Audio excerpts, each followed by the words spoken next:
Right. Hello, every mental gens and rail cars and people and various other intros I've stolen off the internet. Hope you are all well. We're back for Byzantian Brewscast. It's the 10th episode. We've hit double digits. Hey, Yeah, that paper. yeah, it's Chaotic Exarch and Byzantia Dev. We are back. Welcome, internet folks. How's the week been? Dead, kind of. It's been very quiet. It's been a very quiet week. I've not done a whole lot. Um, I do have Mountain Dew though, so game of That you. that counts as something. I went out. I went to the shops. They didn't have any Pepsi, so I bought Mountain Dew. That's it. That is. I don't remember last time I had an energy drink. I don't miss them. Yeah, I never had Mountain Dew. It was like it was a monster. yeah. It's just I don't know. I picked it up for the meme one time, and I was like, this actually isn't terrible. It's fine. It's a bit weird. It's not Yeah. terrible. What was the most bootleg?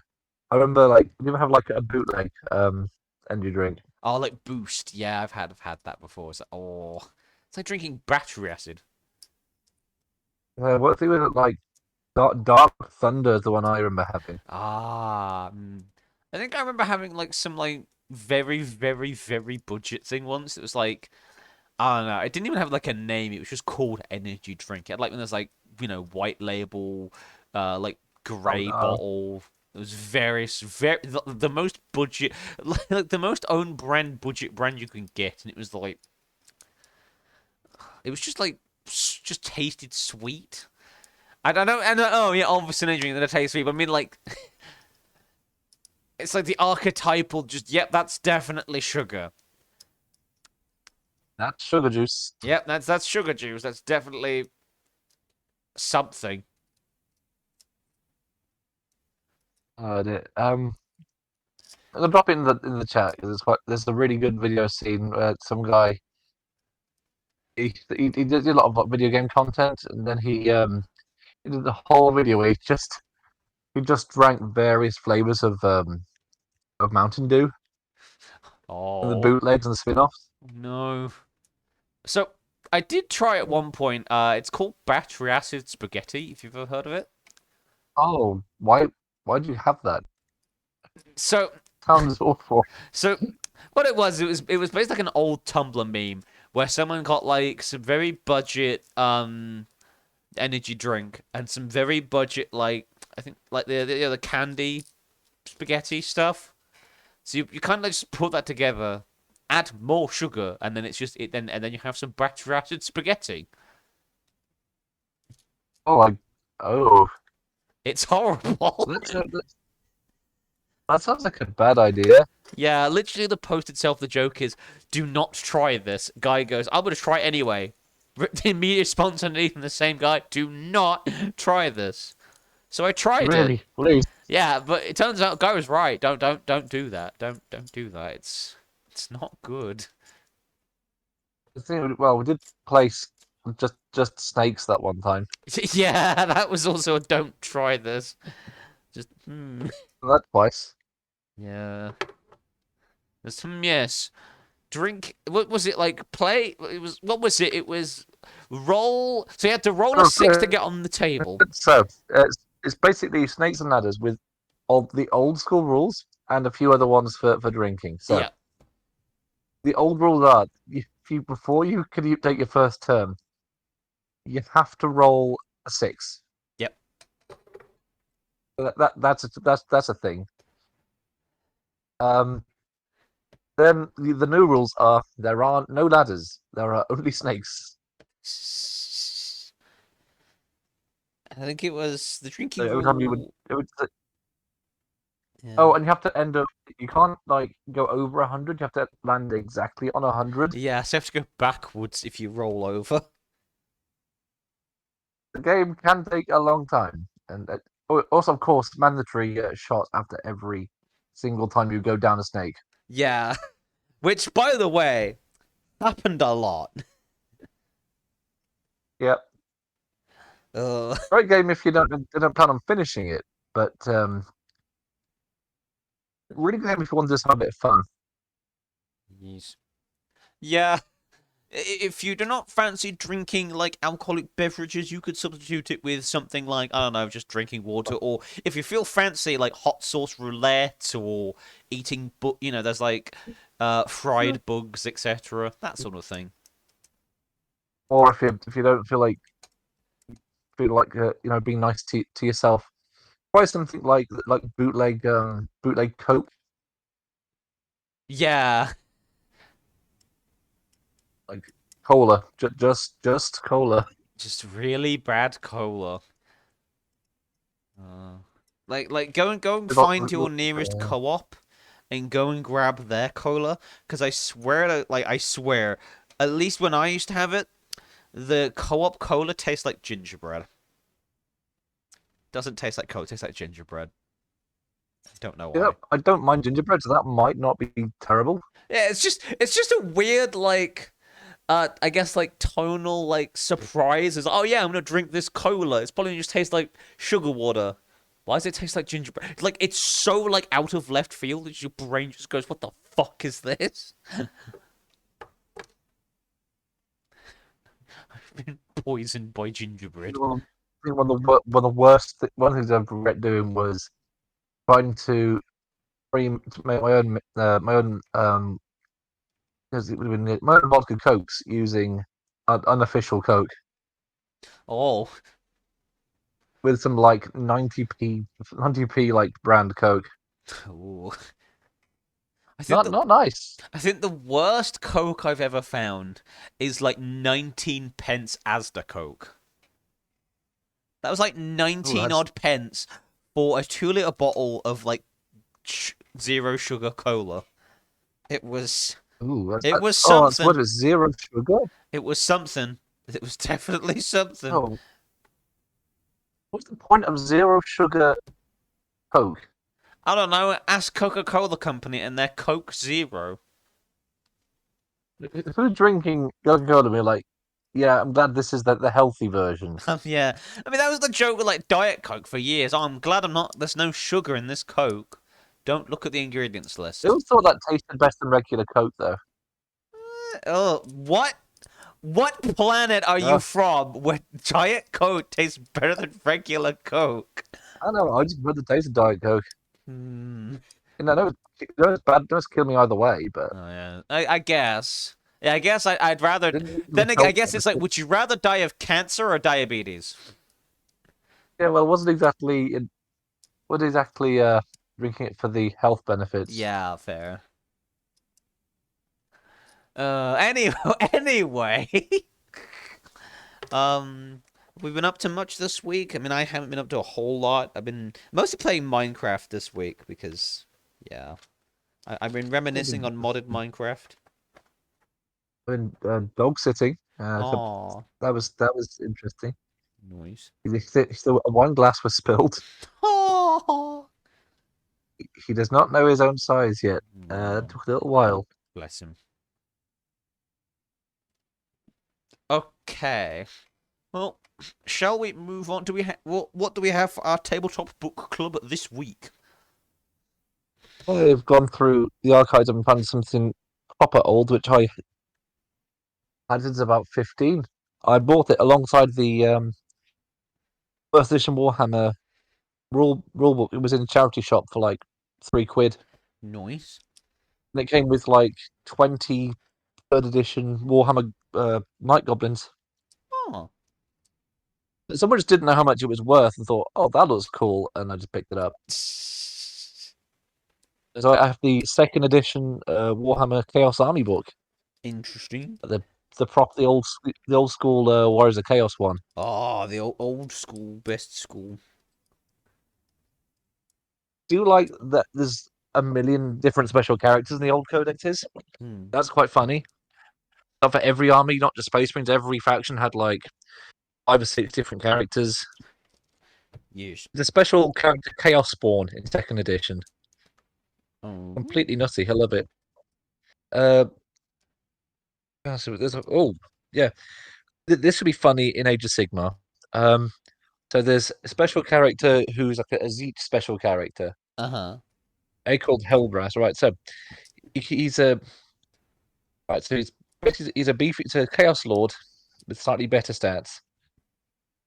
Um, but he has a really weird gift called like the Breath of Life, which is cool.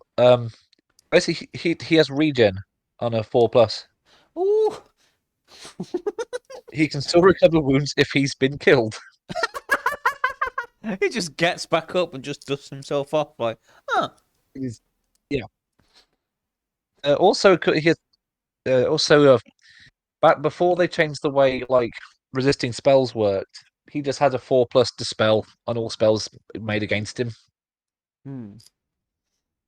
which would be really hilarious now if they buffed up his. If they gave him like 8 to 10 wounds, I think they could still field him and lose the initiative because that's no longer a thing. I think that could Hmm. still be a viable special character. There's not many. I don't think many of these actually stuck around for later editions, which is quite sad because these are really. They did like loads of information on these special characters as well. Hmm. Yeah, sort of just trimmed a lot of like stuff away. Some of them were a bit like, why is it there? But it Yeah. was cool that it was there. Um, oh, they did, and the modeling guides are quite good as well. They got like all the proper modeling team did a bit on how to convert chaos spawns and mutations. Ooh.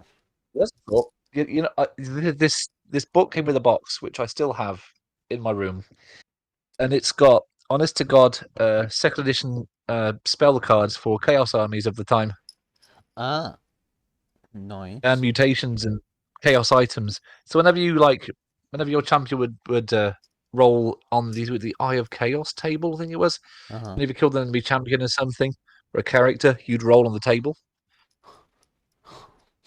Oh, just what's going to happen this time? Yeah, it was really cool. You could get harder, get a fancy, get chaos armor, or the more mundane ones, or if you were really unlucky, uh, you could just be turned into chaos spawn. It reminds me of the oh, is it Wrath and Glory or the one of this isn't it Road Trade one of Yes, them. But just yes, I'm gonna play a chaos like warrior person as my like character class. Oh no, I have casted some magic and now I'm a chaos spawn. yeah. I think it's a really cool retro book. I do like the everything looks kind of squat in the old artwork, but it everything looks that way, so it kind of fits. Hmm. It's just it's like looking at the if you're into like really old school metal, it's got a lot of that vibe of angry dudes in armor that just like violence and killing things, and they're probably a little bit satanic. Um, so yeah, it's one of the oldest books I own, I think, and it's really neat. Occasionally, I'll flip through it and go, "Yep, it's still cool." Yeah. Oh, sorry about that. Blech. Forgiven. So this week I've got I'm gonna go through these two books well this one this week and the one next week. Some of the War Machine stuff I have. So I have the Protector of Menoth book in my hands here that which is kind of like a Nice. codex but for a different game system, which kind of has not quite mechs for our audience at home. Imagine like mechs that you don't pilot but you control a few of them with magic and they're not technically mechs. They're called warjacks, and it's kind of a weird pseudo fantasy setting. It's kind of weird, but these are like the I guess clerical crusadery order, and their minis look very nice. But yeah, you have like a load of lore for them, which is good. Everything down to like their sacred weaponry, big ass images, all their different stat blocks. Like it's cool with this because the stat blocks, you have the stat block one side, and you have a big ass like effectively a poster the other side. Obviously, you can't really remove it because obviously the other side is a different stat block, but it's like literally like A4 giant artworks of each and every character and unit. But yeah, I think never quite understood the they arrange it a bit like a weird swirly thing, don't they? So it's a bit of a weird format. Yeah, it's a bit weird. I still need to like get to grips with learning the system, but it looks professional. It looks quite concise. It's just one of those where you just have to learn the system to You have to learn the system to understand it, but it's one of those that looks more complicated than it actually is, I think. Yeah, the game's pretty smooth actually. It's a dead game, sadly. It's Yeah, unfortunately. one of those things. But occasionally you see the minis in places, and a few places are trying to revive it. But I mean, I think they're just quite useful for more like. I mean, you know me, I like my constructs, so I just find them good for D&D stuff. And yeah, and it's just nice to have like this is like what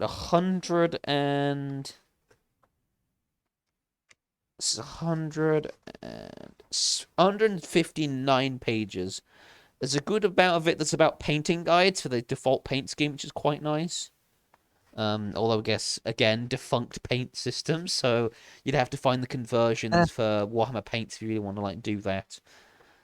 But it's a really nice way of showing off all the miniatures, even to do with like basing templates, which is interesting. Yeah, I just think it's quite neat, and I think they're quite cheap on the internet. These codexes because it's a dead game, so recommended pickup if you just want some interesting lore for a tabletop game of some descript. You could even yes, it's remember when we had it, Bad Kitty had several of them. Um, yeah. they brought most of them. They were $5 each. So Hmm. I mean that. But yeah, I'll go through the next one next week, it's just a basic overview. But yeah, I kind of recommend the War Machine stuff just because they're interesting minis. It's not often you see like effectively fantasy mecha. So That yeah. checks out. Right. Um so we're on to our skirmish report of the week, and I've been looking forward to this.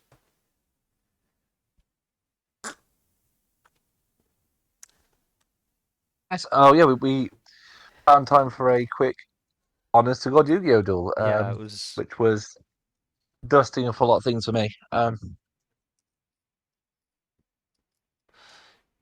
Yeah, so what I built was like very, very classic beatdown. So you're doing the like 25th anniversary style format. So only the first five sets, nothing else, not even the old structure decks because I wasn't quite sure when exactly they came out.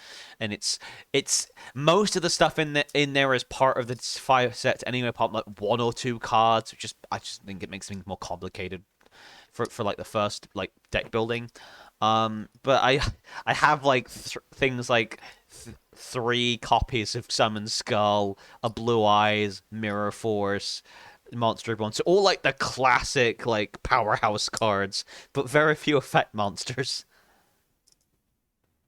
Yeah, that was. I did kind of the opposite of that, to be honest. Mhm. As I thought, right, let's make a decent-ish deck, and just went with okay. That yes, lots of effects that summon other things, and then lots of summoning things. Yeah, I made the mistake because I also ran Mystic Tomato, but it had like exactly one target in the deck. And I was like, I think I need more. I should have taken out the other like amphibious ground attacker Bugroths and replaced them with like 1500 dark monsters. But I actually didn't have the one that I had in my hand was like the only 1500 exactly dark monster I had. I was like, ugh, because I got rid of a lot of my old effect monsters. I'm like, ah. Most of my, I don't think any of my monsters weren't effect monsters apart from, I mean, no. Skull Knight, Hmm. which is because I know you like summon Oh yeah, Skull. and ancient tainted wisdom. No, ancient brain is the null monster. That's the other fusion material. Oh yeah, but that was just for the fusion bits. Yeah. Um, Um. When did this come out? Hang a minute. Is it? No, Mystical Sheep 1. I'm trying to like I Google know at the it moment didn't when pan out, Mystical but it Sheep 1 definitely, came out. yeah. But I think we'll I mean, try I again think we soon. the more modern formats didn't really get past the OG format, to be honest. Yeah. What was the other like fusion? I'm trying to like find all the fusion substitutes because I wonder if there is one that was printed in the first five sets that would be useful, but I don't remember. Because ancient brain is a, even by the standards of the day, was a pretty terrible card. Yeah, Um, it's good for that one fusion. Fusion. That's about it, really. yeah. Um,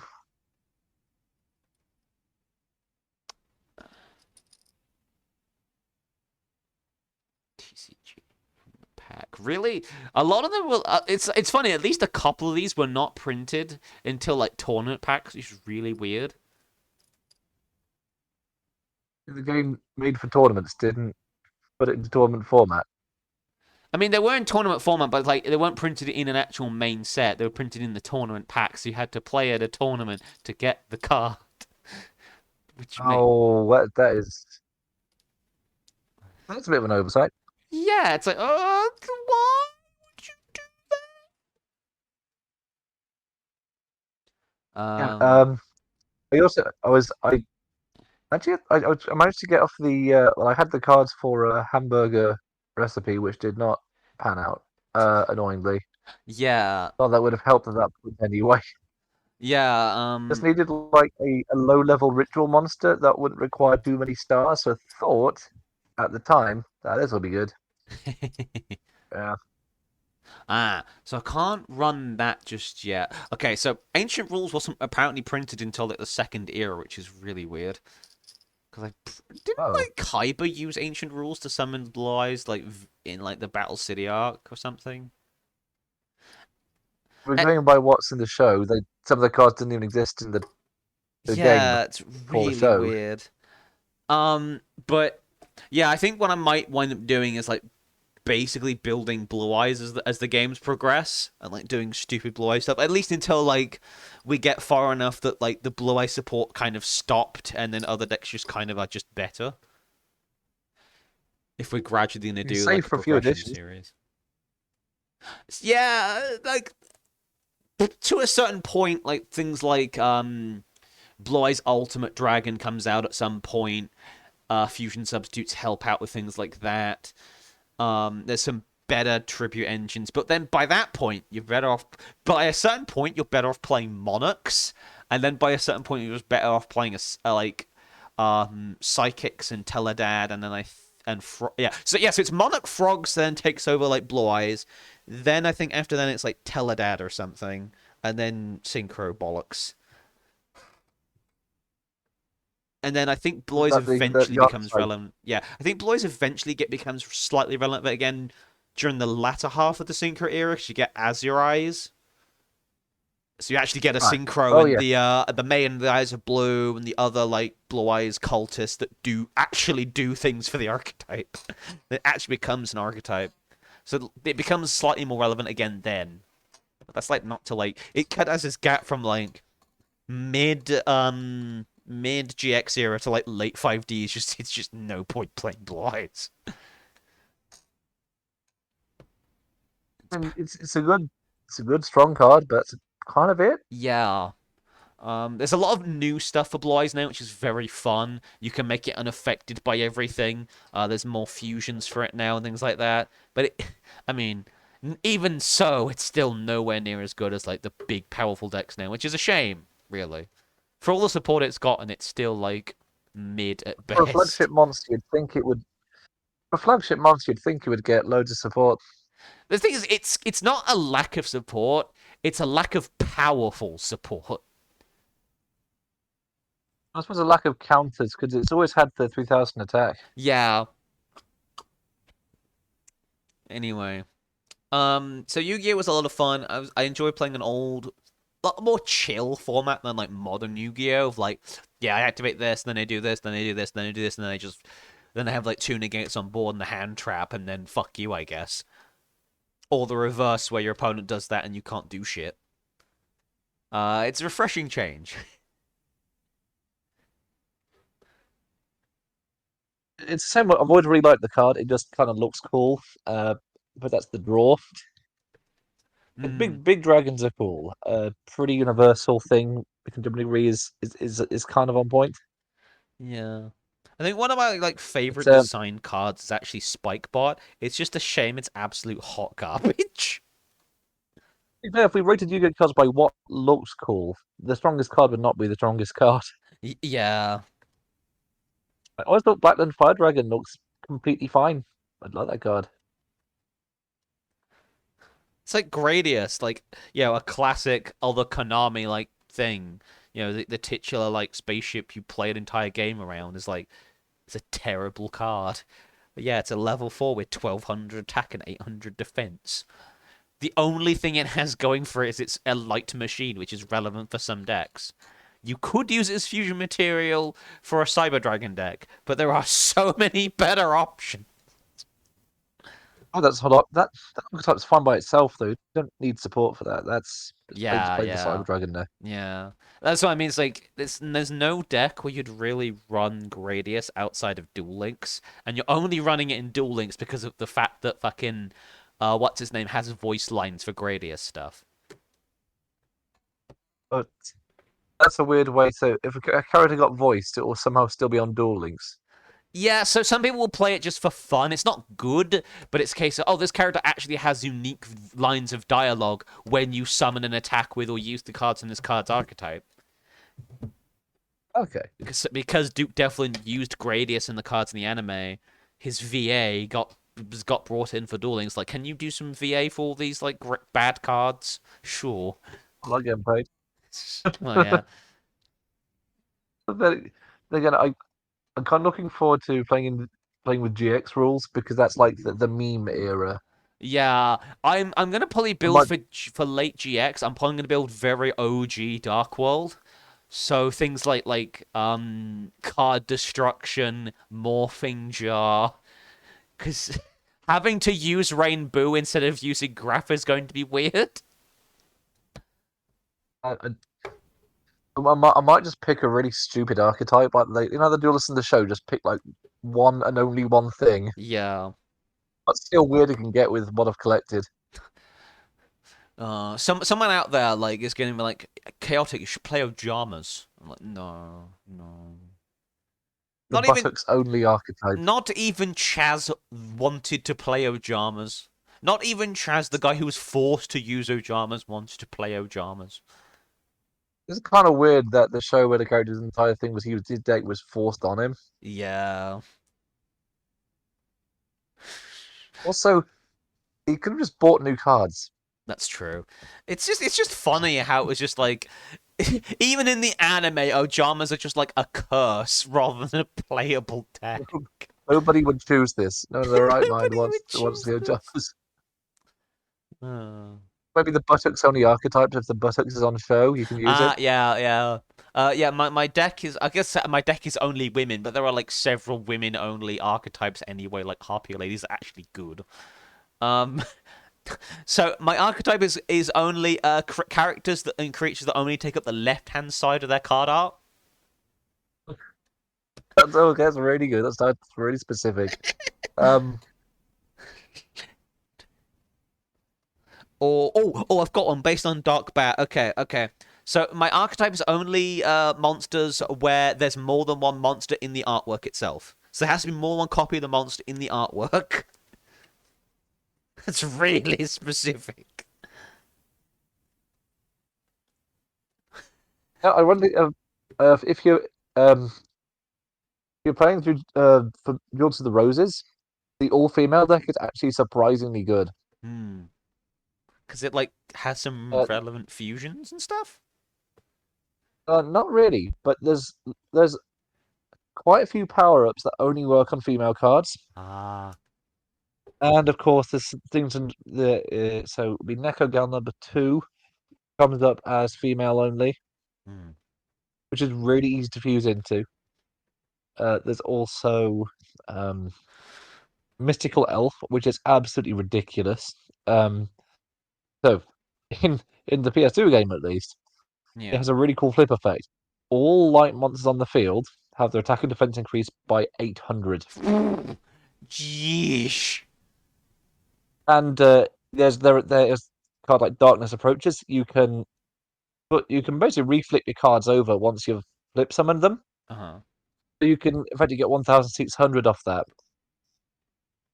There's quite a few other light monsters that happen to be female that you can effectively buff up with 1,500 points for attack and defense. Yeah. And there's plenty of female warriors. I think there's like a it's like a high power warrior card. It's like 1,900 attack. That can just pick up regular warrior power up cards too. Interesting. So you can make a really horrible deck with just nothing but women. Anyway, so let's move along to our Explorers Guild section. Yes. We have anything interesting to note today? Uh, yes, we do. I've been doing a bit more reading around something April has been looking to play actually with the uh, Rim Hollow. There we are. Ah, nice. I've been reading through the world stuff, and typical for third party content, it's really well thought out, and it's got pages upon pages of every country that they thought you might want to give to things about. Um, it's honestly really good. It's sort of like a little bit of Witcher in there. Yeah. Um, uh, and there isn't like we get a very like a vibe from some of them that are meant to be certain countries, but they always like obscure it just enough that it's not quite the same thing. Hmm. Like the human countries are clearly meant to be like like 17th century Spain, complete with Inquisition and all that stuff. Interesting. There's the elves are very French sounding, at least from their Nice. names, at least. It's cool that they actually made the elves genuinely rare. They are there, um, but basically they tried to. The elves are like classic, the very Lord of the Ringsy in it, which is quite nice. But everything else around them isn't. So they didn't so much change the elves as just had the elves be somewhere else. Hmm. So they tried to make peace with humans, and yeah, it didn't go well. Humanity, for the most part, went no. Well, they honoured the agreement for like a few years, and then eventually they realised they were just more of them, and then humans did what humans do. Yeah, and human all over the place. That's yeah, pretty much what happened actually. Um, but yeah, that's why there's not many elves. The dwarves apparently they saw the writing on the wall and just chose to live in the mountains. They weren't Yeah. wiped out. They just went, no, I'm backing out of this. I want no part in this. Bye. Yeah. Yeah, that's Bye. yeah. Later. We'll just live where you can't. It's quite a cool setting. Honestly, I won't say that it's a setting where firearms are common because you need advanced training to use them, Hmm. which I do kind of like. That's quite a cool little thing that you can't just pick up a gun and go, I know how this works. You need to have special training in it as well. There's certain, I think, a couple of sabers as well that require specific training. Yeah. But I do quite like that. And if you're into like body horror stuff, there are ways to become liches, lycanthropes, vampires, eldritch horrors. You can do that. It's a 4-step process, and it's really well. It's well done because it starts off as this is actually quite beneficial, but every time you go advance in a level with it, there's a downside to it. Hmm. And by level 4, the downside is really bad or Yeah. like flat out crippling. So it's really it's like it's by level 4, it's almost not worth being alive. Um, which I quite like because a lot of fifth edition stuff they tend to make lycanthropy seem like it's honestly not that bad having, Yeah, it's just kind of watered down which to the is point. It's like, oh, this is just basically just a transformation. It's kind of like how it's done in like Skyrim. It's like, okay, only like the first time when you transform, it's like, oh no, I had to run away and maybe killed a few people, so I was scared. But like, it's so tame. It's like it's just basically a power up when it really shouldn't be. yeah. And they're all like that as well. I think if you can become a celestial, which is another fun one. Um, Problem with that though, if you do manage to get all the way, um, all evil creatures will be just fixated on hurting you, Yeah, they don't. Yeah. and vice versa. Also, you feel compelled to go to the heavens a lot. Hmm. Like you're magically almost like compelled to go there. Which I guess isn't terrible unless the heavens are like absolutely fucked in this It setting. hurt. You take damage if you. But it's like a saving throw to resist going there, Uh, and you take damage from it. It's not very nice. Um, I think the worst one though is probably I think they call it aberrant horror. Basically, you become a Lovecraftian nightmare creature. hmm. Um, of course, the problem with that is every time you take damage, you get a new mutation. It replaces your other mutation. Oh. Yeah. Oh, and the obvious thing that you look like a complete freak, and Yeah, no one is going to want you in their town.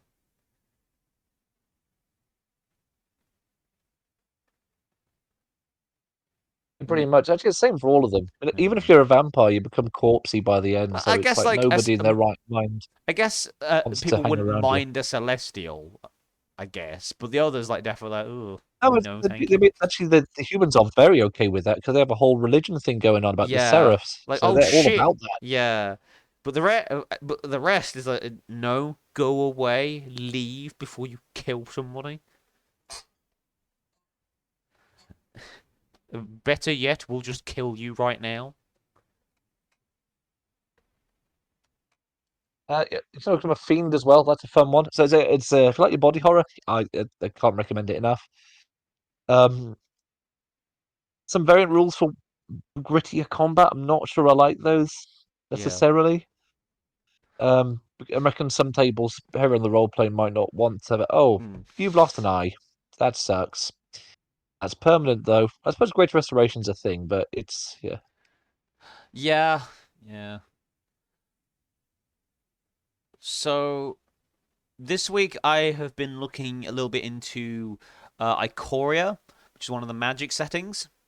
Yeah. Ikoria is quite interesting. Basically, a giant ass crystal just appeared at one point and mutated a bunch of animals. So you have like so it's basically like the plane of like mutant animals and stuff, effectively. And there's like some civilizations like, oh fuck, there's mutant creatures. Tame or kill them, I guess. But there's a bunch of like there's some triome areas that are basically like different, I guess like biomes, but they're triple biomes. Guess what that means. Um, and then it's yeah. So you get things like so there's cats, there's dinosaurs, there's dinosaur cats, there's bird dinosaurs, there's beasts. Um, there's people bond with. It's basically the Monster Hunter plane. Come to think of it, it's effectively Monster Hunter, where you have people killing monsters but also bonding with them. That's not the bonding bit's not particularly Monster Hunter, but the actually it depends how long's the combat. Because if it takes 40 minutes, it's very Monster Huntery. I'd probably say that some of the monsters in the plane are quite big, like because this is the one where they did some of the ones reskinned as Godzilla monsters. So some of these guys are very Oh big. right. Some of these guys are very big. Yeah, yeah, city I do like stomping giant monsters behemoths. there. I Yeah. do like it when they make giant monsters like that aren't the Tarrasque. Yes. We had like I think Yadaro was like a giant ass tortoise. Yeah. So That's cool. yeah, so we have a giant tortoise called Yadaro, which got reskinned as Red Godzilla.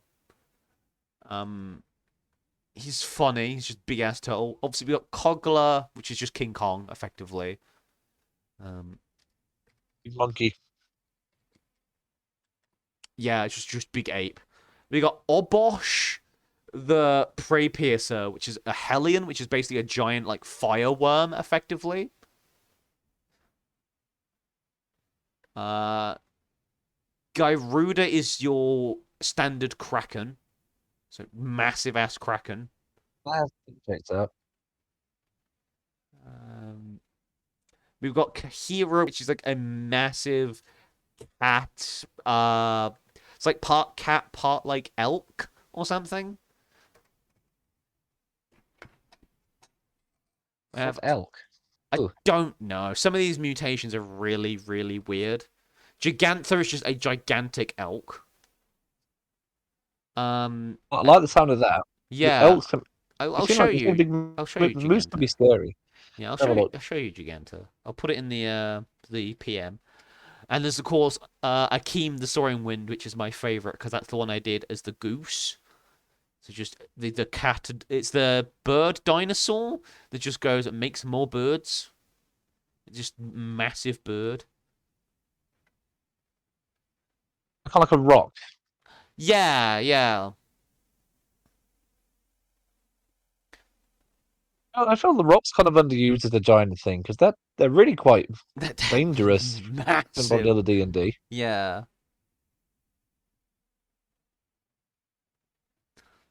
I mean, there's a whole bunch of like giant things on Ikoria, and I just thought it was an interesting plane that we went to once. Technically twice you count the Phyrexian invasion stuff, but not really. And like we haven't been back since, and I feel like a lot of the lore was just kind of like forgotten about because the set itself, as much as it was a cool place, like I think again because like Magic Progd Fatigue was just like in full swing at this point, it just kind of got forgotten about. Like this again, I think as well. Like this was during the pandemic and stuff, so it's just like it just got forgotten about. Oh yeah, It's a shame because it's a really cool place. It is like Monster Hunter the plane, I can see that. and it's weird how I we think the problem got. with a lot of It's weird how we got Strixhaven and not this. Like you had a plane full of giant fucking monsters, and you didn't do that as the Magic the Gathering setting for that kind of time period, but instead you did Strixhaven. I'm still upset about that. Strixhaven's just like a school as well. Yeah, it's like given that most of their effort for like doing magic stuff generally comes down to making a bunch of stat blocks and not much else, you had an excuse to do a game thing, to do a book that was just mostly creature stat blocks and not much else. It was right there and you didn't take it. Instead you had to do fucking high school prom. Yes, it's like you're playing like Wizards in Training, which yeah, I don't think. I just think it's a very fun way to play D&D. To be honest, I mean, to some Yeah. people, yeah, but I think you have to be deep into Harry Potter to think that's fun. Mm. It's now I think on it, I think that setting sounds a little bit like I think from Dwarf Fortress. Hmm. It's got the randomness down of a great beast has appeared, and it's got like a weird description. Um, I it's like it's got tentacles, and it seems almost like it's randomly been put together. The Dwarf Fortress is all based on RNG. Yeah. I've got into that because that seemed like it's a lot of micromanaging, especially for just Oof. basic things. Yeah. I looked into playing it once and I was just like, this is so complicated. But yeah, so that's my Explorers Guild thing for the week. Just pointing out Ikoria exists and it's cool, and people should make more homebrew stuff for it. Wizards, do something. Yeah. Uh, Stepping backwards a bit because hey, today's critical fumble is I forgot critical fumble, so I have to go back and do that. Do we have a that's critical all right. fumble? Yes, I do. I do have one. It's it's the have we mentioned the problem with Wizards of the Coast deciding we will not do any more any more books in Portuguese. Oh no, I haven't. Oh, I heard they were going to stop printing some of the cards in Portuguese. I didn't hear about the books.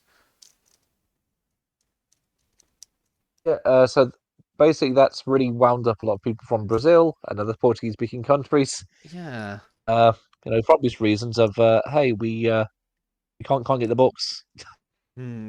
Yeah, it's like, But no, oh, but enough of you guys speak English, right? Right? That's not the point. all Californian, right? That's how it goes. Um, Yeah.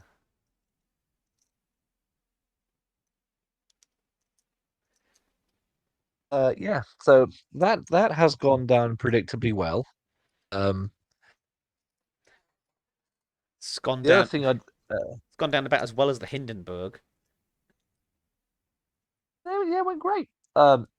Although this is becoming like every other week for Wizards. I'm not sure. They're doing something very wrong, I feel.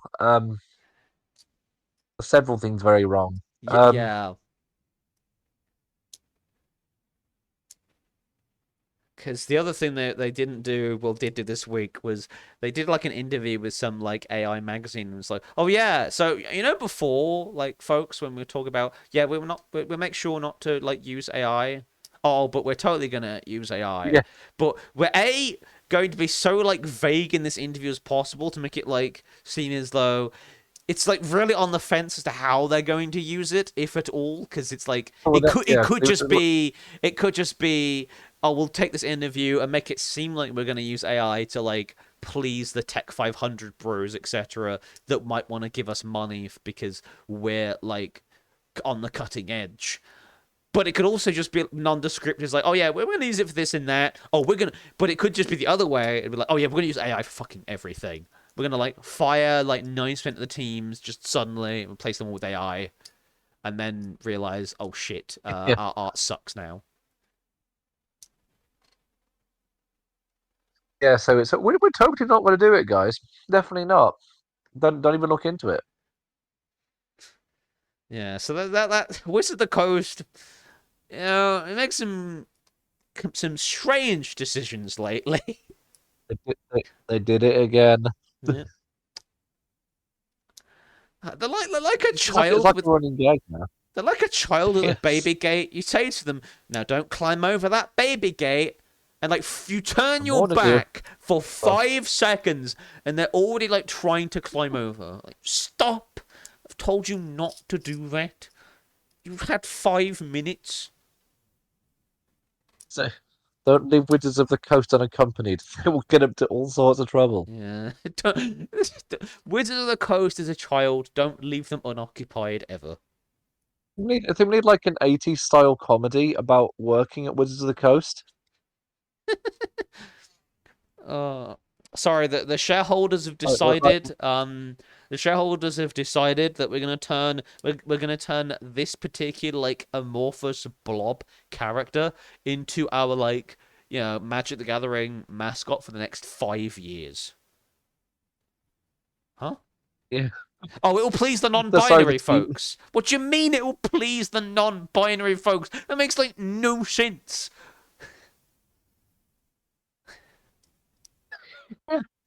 It's like The it's main character will oh be someone who showed up to like working with like a Magic the Gathering team, and they get there not. Oh, where's my team? Oh, we let them go.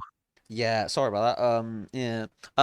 You could do the work of 5 people, Congratulations, you're right? promoted. Yeah, yeah. You're now the manager of this department. What department? There's nobody here. Well, there's an AI in the Ah, corner. all out of perspective. Yeah, your team is just mostly ChatGPT. Look at the eyes. Yeah. They're people, right? I, I We have. will. I do want to say though. I think one way that Wizards could genuinely use AI in an interesting way is if they used it to like effectively help randomly generate dungeons. Would be nice. Things like that. So, the sort of things that perhaps aren't good, but for an improv DM who just needs something really quickly and doesn't really care too much about the quality because they can ad lib, Okay. tools like that could actually be genuinely useful. Yeah, for non-commercial games, Yeah. for the stuff like that. There's a site called Dungeons, Dungen, and it's literally you type in you type it generate randomly with no prompt, or Hmm. type in a single word, and it will try and fathom a couple of rooms of a potential dungeon. Hmm. They can even set it to themes as well, so you get a rough idea of what it might look like. It's quite good. It doesn't do fine detail very well, but Yeah. neither here nor there. But yeah, I just so I wanted to like briefly talk about like Wizards again. It's like we gave them like 1 week. 1 week they managed to not fuck it up, and then immediately the next week they're back in the news again. Uh, But there is, I do have something else that I've seen go, which is quite funny depending on how you look at it. uh, Um, Dead by Daylight has they haven't done anything out and out wrong, I guess. yeah. So they hired a trans voice actor for the role of the monster called the Unknown, who I was really disappointed is not in fact an evil chocolate man who lives in the walls. Yeah, I know. So hang on a minute. So they're called the Unknown. They need to do that as a skin for just the chocolate factory Unknown. Nah. But Weirdly, I yeah, think it'd be scarier. People would kind of love it. you get put on a spike, you just get turned into evil chocolate. That's your death animation. Just Yeah, turn into no, chocolate. no, it's not bad enough to get turned into chocolate. It has to be evil chocolate. Yeah. Uh, Don't know how the chocolate's evil, but anyway, so they got a trans voice actor for the role because they wanted have you seen the photos of it? unfortunately, yes. Yeah. So it's meant to look like um look very like a person, but Yeah. only at a distance. It's So kind of it's like meant to like have a like yeah, it's like a skin stealer, the thing kind of situation, where it kind of yeah, like mimics but people. clearly it's a bit wonky. Yeah, So they wanted it to have a male and female voice. So weirdly, I think that their casting's actually kind of clever. Um, I mean, why not get someone that can do both a male and female voice, like yeah, without much natural effort? That actually kind of makes a lot of sense to me. So this actress gets the role, and they're really happy about it. They get VA is hard, and at least they didn't know what the character didn't have a character model nope. for what the character looks like, I don't even think they got much of a and then it got description released. of what the character was. That is kind of weird. You'd think you'd give them a rough idea, Yeah, but I don't know. I'm not working for that company, so I don't know. Maybe there was some method to the madness. Um, so that then she sees that she was doing some on social media posts saying it's great that they have trans inclusion and they have a character that looks like me. Then they saw the character yeah. and they weren't very pleased with it. I wonder if they were even told if the character was going to be a monster or a survivor. That would be. Imagine, Oh, imagine, imagine going into this like VA booth, thinking to yourself, having convinced yourself, oh yeah, my character's probably gonna be one of the survivors. They're probably like masking and having like that kind of voicing, and then like partway through they can like reveal their true self, etc. Like they might have occasional slips. Their voice training isn't quite yeah. perfect in the transition, whatever. And then you leave the booth, you pick up your paycheck, you go home. Ah, nice. You get a nice boba tea, or whatever or whatever the youth is drinking these days. You log into Dead by Daylight, and it's a fucking monster. Fuck. The ironic bit is, yeah, the ironic bit about it is like a lot of people who play the game, they quite like the monster. It works really well. Yeah. Got a really cool mimicry thing going on. Um, and just I just think they did that. Maybe this actor didn't look what they were doing. Mm. Yeah, and it's also I don't.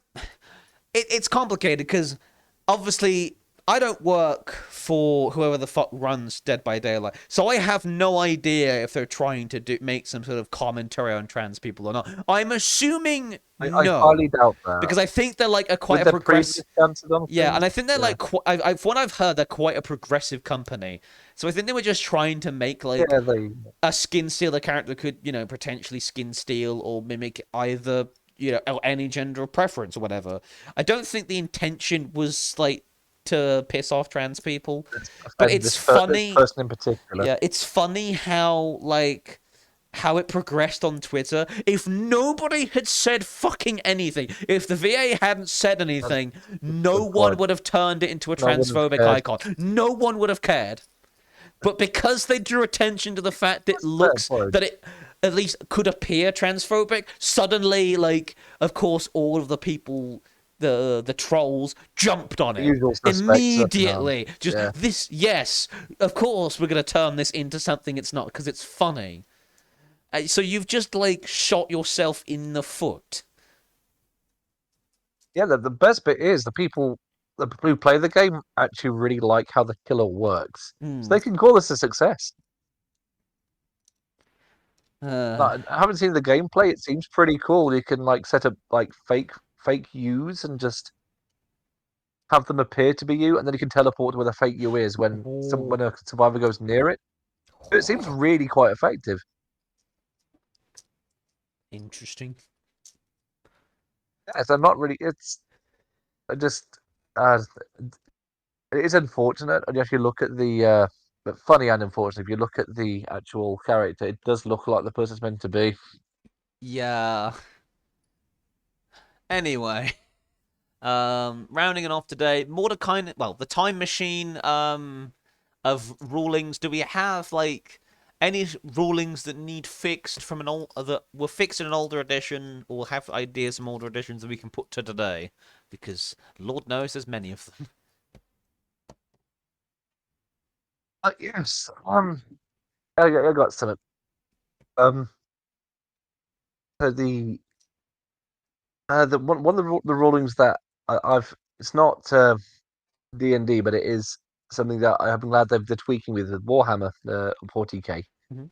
is they are the way you measure a model's actual you know range for the weapon Hmm.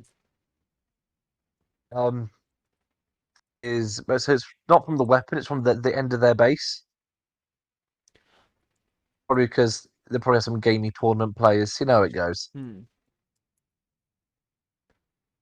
As I quite like that because before you'd have like people being really gamey with how they deploy to save inches and where you can and can't deep strike, and you just think, for Christ's sake.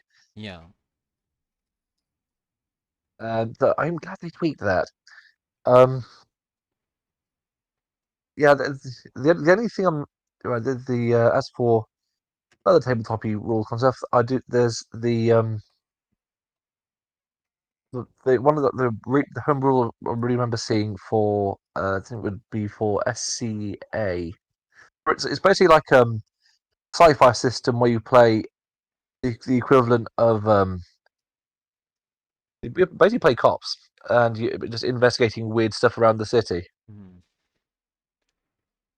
Really good little system. And the way they resolve stuff like that is if for whatever reason there's like no ruling on it, you just roll off. The players literally roll off, and then the player that rolls highest just wins. Makes sense. It's a really elegant way of dealing with Hmm. really elegant way of dealing with it. Um, yeah. The other thing I can think of is something's been bothering me a little bit. Why do you have? What's your opinion on Thaco? Because I'm not really a fan of it for Uh, formatting reasons. I think I it's get it, like but I'm not really I like think mad on it's it. like unnecessarily complicated, like going backwards rather than Oh yeah, forwards. Why? What was your thought?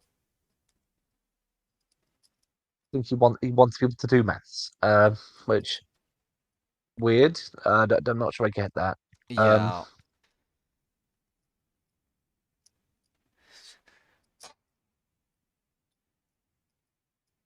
there's a thought. I don't think you got it, but in Wild Beyond the Witchlight there was they made Thaco a character.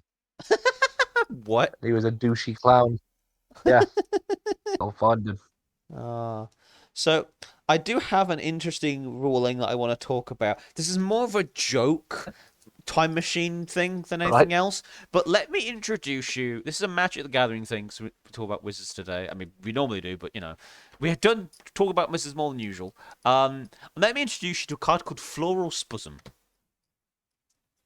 Oh, of course. Spasm. Floral Spasm, yes. Don't know what a spasm is, but here's Floral Spasm. I don't want a spasm. That sounds horrible. So, read through this card's rules text and see if you can spot the problem. Okay. Just finding Thaco the clown because he looks thing.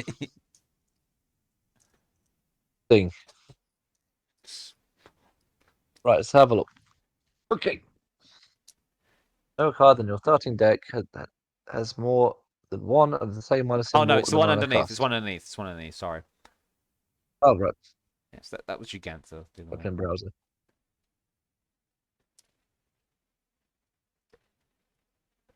Right. If this card is your chosen companion, you can cast it once from outside the game. The card underneath. Sorry. All right. Sorry. Gigantha actually This makes mana sense. can't be spent Yeah. to pay generic mana cost.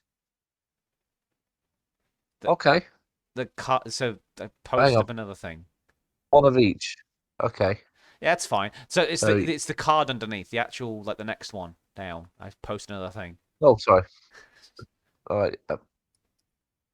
There it is. Oh, there it is. Yeah. The Floral Spasm. Yes.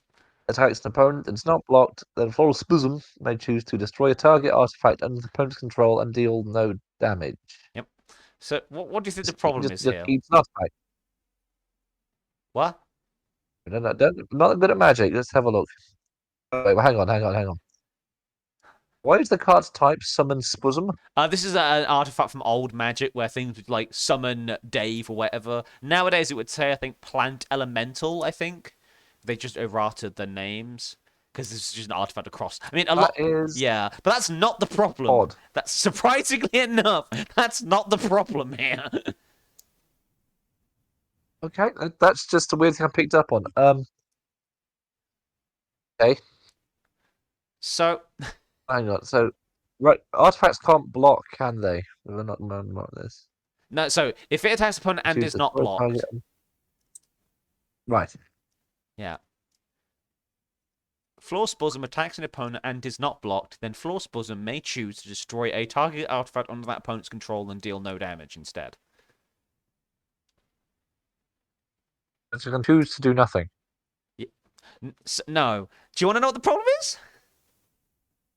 Yeah, I'm a bit lost this one. So it says Floral Spasm may choose.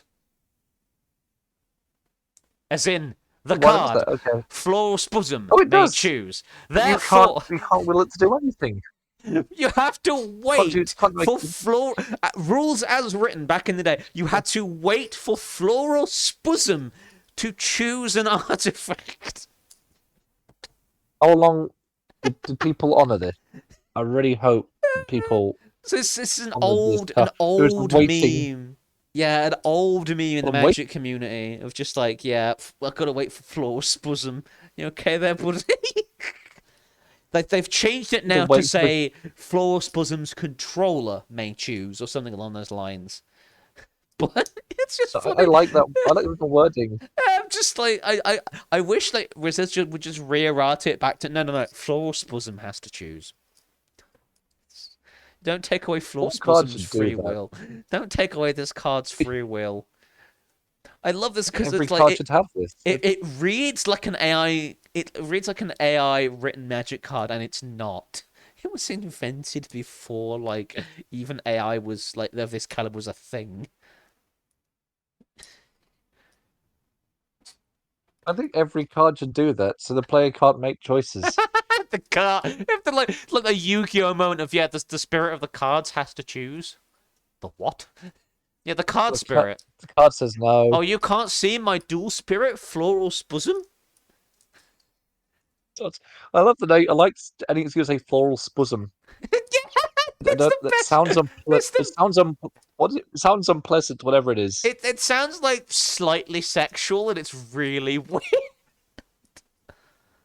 Sounds like something you get from someone with an STD, or Like Honey, some side effect of imagine sex. like being a planeswalker, right? You're a planeswalker bard. You've been around, and suddenly you get like a sending message. Honey, babe, I think you should get yourself checked out. I was at the doctor today. Yeah, you might have floor spasm. Floral spasm. Just What would say you no.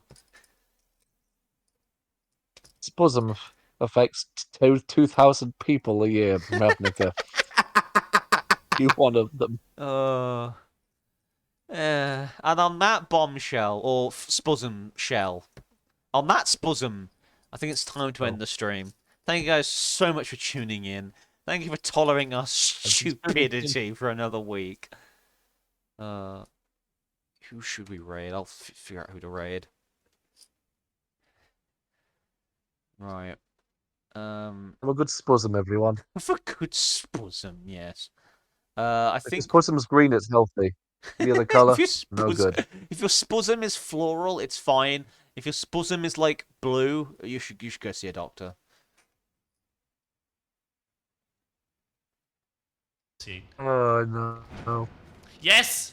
Okay. We're gonna raid Melancholy. So he is a melon. He's playing Dank Souls. So enjoy that. Oh. And I will see you. We will see you guys next week. I mean, I'll probably be on Tuesday, but you know, see you guys very soon. Thank you guys. Then, bye. Yes. Bye.